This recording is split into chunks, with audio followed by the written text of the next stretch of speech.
শুরু হলো, আমি তো অবাক হয়ে যাচ্ছি। আমার প্রথম ঢাকা বিশ্ববিদ্যালয় ঘটনাটা বলি। ঢাকা বিশ্ববিদ্যালয় কর্তৃপক্ষ কি প্রাইমারি রেসপন্সিবিলিটি তার না? তারা কি ব্যবস্থা নিল? ঢাকা বিশ্ববিদ্যালয় কর্তৃপক্ষ তারা তো প্রথম দায়িত্ব তাদের নিতে হবে।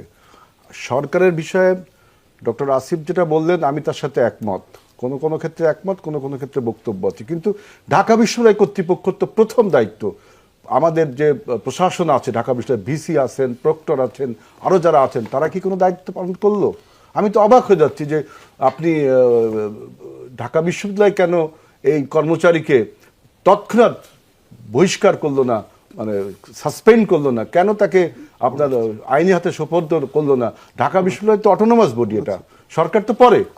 ঢাকা বিশ্ববিদ্যালয়ের দায়িত্ব সবচেয়ে আগে। ভিসি তো should resign from the post for this মানে ইনসিডেন্ট। এটা একটা খুবই বাজে জিনিস আমি দেখলাম। এটাকে তো মব দিয়ে আপনি মবক্রেসি বললে তো হবে না, এখানে তো মবক্রেসি না, এটা তো আমি দেখলাম সংস্কৃতিগত সমস্যা।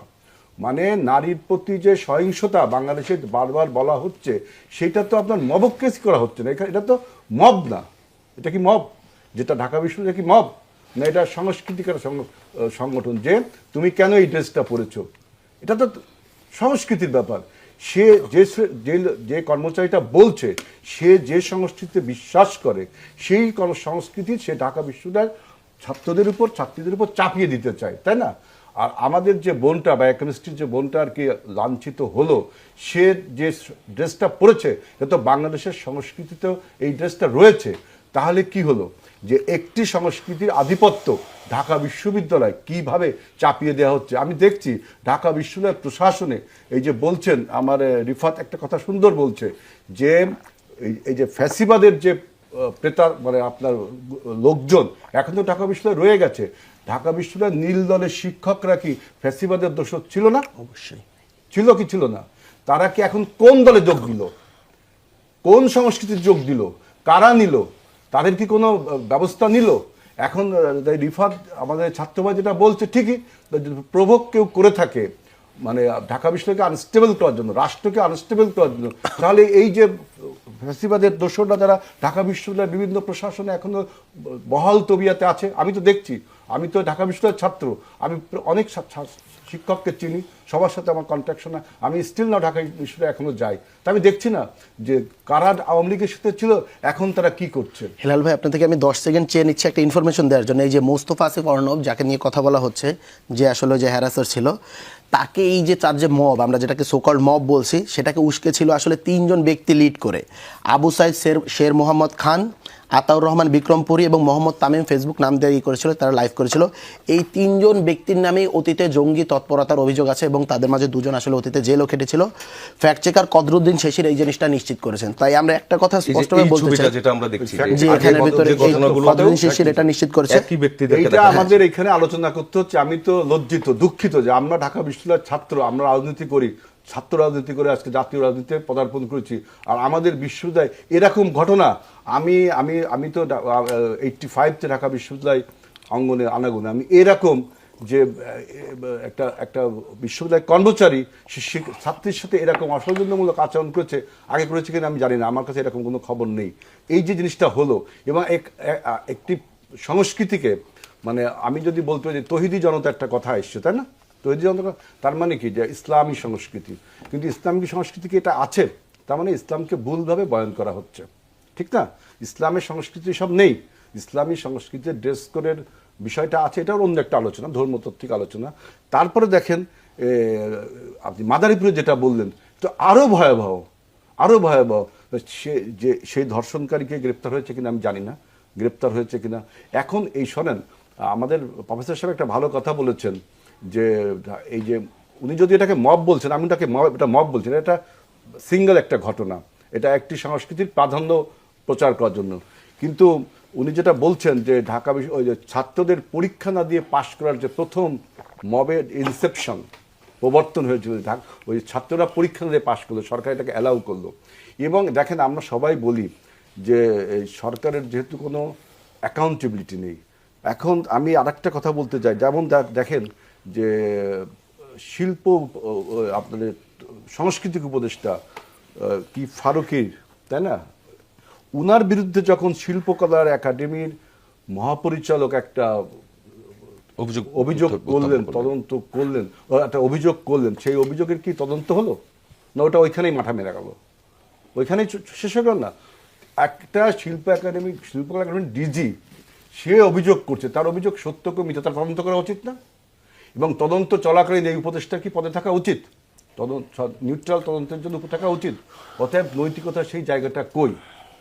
ঢাকা বিশ্ববিদ্যালয়ের ভিসি কি এই বিষয়ে কোনো বক্তব্য দিলেন? ওই কর্মচারীর উপরে কোনো ব্যবস্থা নিলেন? নৈতিকতার ব্যাপারটা কই দাঁড়ালো? এবং একটি পবিত্র সংস্কৃতি কিভাবে আন্ডারমাইন করা হচ্ছে দেখেন।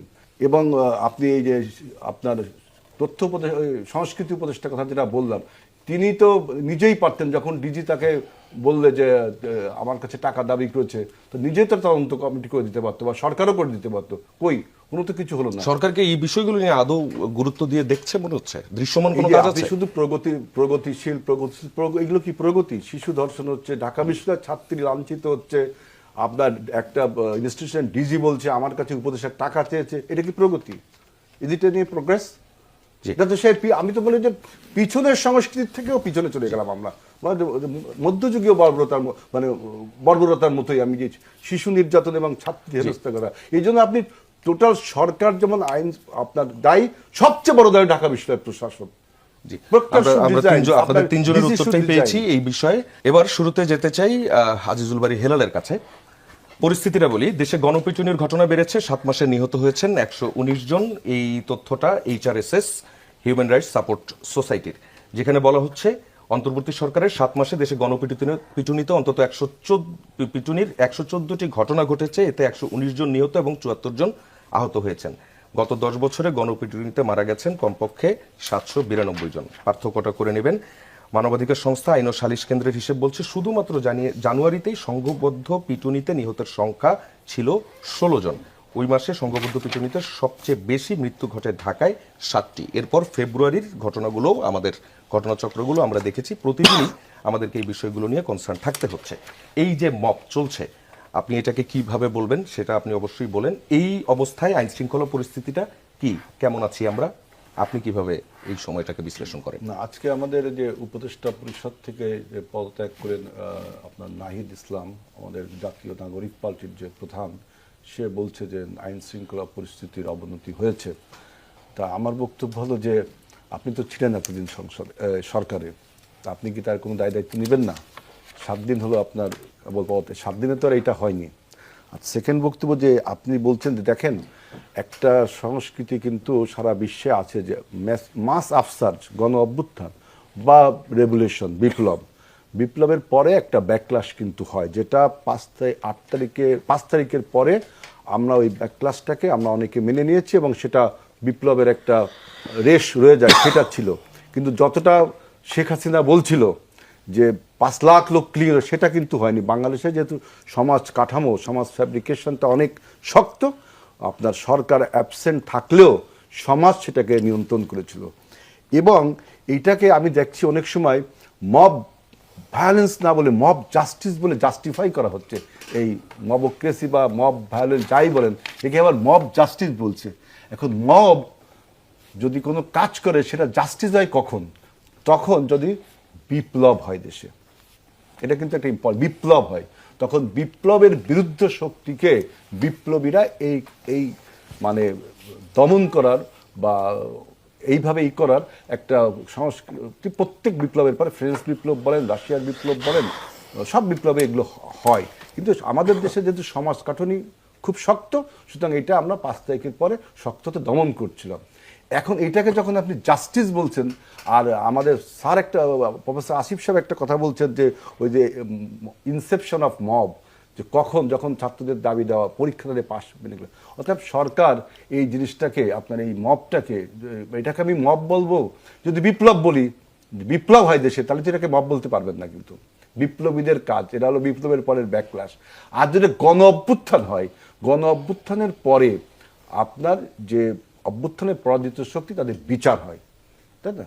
কিন্তু এরকম বিচ্ছিন্নভাবে মানুষের উপর হামলা করা, বাড়িতে হামলা করা, এটা কিন্তু আর এই অভ্যুত্থানের 7 মাস পরে বা এদেশে আমাদের দেশে তো বিপ্লব হয়নি, যদি তর্কের খাতিরে ধরে নিই বিপ্লব 7 মাস পরে এখন আবার নতুন নতুন ভাবে আপনার যেই ব্যাকলাসটা আমরা 5 তারিখ থেকে আর পরে জনগণ দমন করেছিল জনগণের, সেইটাকে আবার উস্কে সেটাকে চালু হয়েছে শুধুমাত্র সরকারের আপনার এই যে অদক্ষ দমনের ফলে, অদক্ষ নীতির ফলে, যে সরকার তার পুলিশ প্রশাসন, আইন শৃঙ্খলা রক্ষাকারী বাহিনী, আমরা কিন্তু BNP say from the day 1 থেকে বলছি যে এই প্রশাসনে পলাতক ফ্যাসিবাদের লোকজনকে আপনি যেভাবে প্রোভাইড করেছেন, আপনার বিভিন্ন প্রশাসনে, পুলিশ প্রশাসনে বলেন, আপনি সিভিল প্রশাসনে বলেন, সব জায়গা পলাতক ফ্যাসিবাদের লোকজন আপনার প্রশাসনে রয়ে গেছে।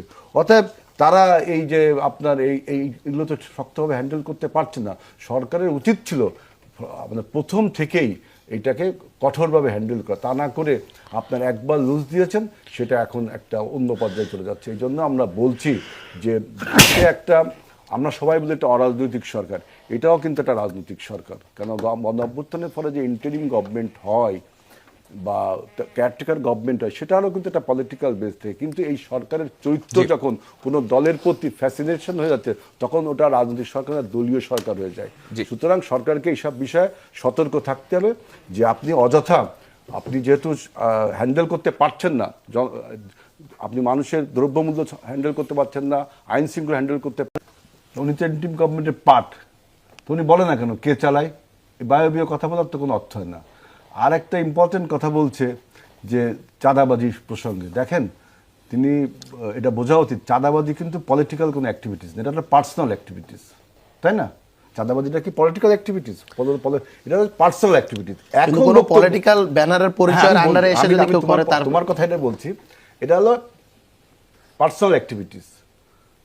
পলিটিক্যাল অ্যাক্টিভিটি বলতে আমি সমগ্র পার্টি সেখানে মুভ করছে কিনা, বা পার্টির কোনো প্রতিনিধিত্ব আছে কিনা, হয়তো পার্টির নাম ব্যবহার করছে, সেজন্য হচ্ছে পার্সোনাল অ্যাক্টিভিটিস।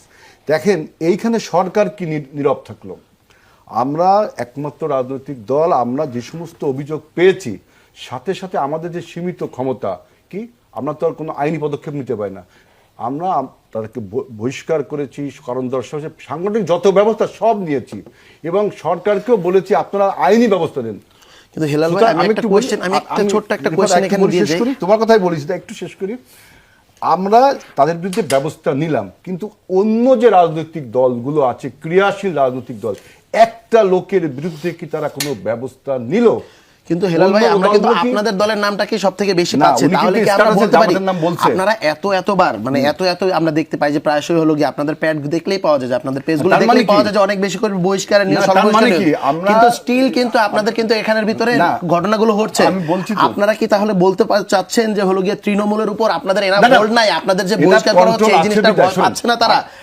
আমরা অনেক সময় দেখতে পাই যে আপনারা তাদেরকে বহিষ্কার করে নিচ্ছেন, পরবর্তীতে কিন্তু আবার তাদেরকে অনেক সময় ফিরিয়ে নেওয়ার মতো ঘটনা ঘটছে। ফিরিয়ে নেওয়ার ঘটনা এখনো ঘটেনি, কয়েক জায়গায় ঘটেছে, আপনি এটা অস্বীকার করলে এটা তো কিছু করার নেই। আমি বলছি অন্য কোন রাজনৈতিক দল, তারা কি সবাই দুধে দুয়া তুলসী পাতা?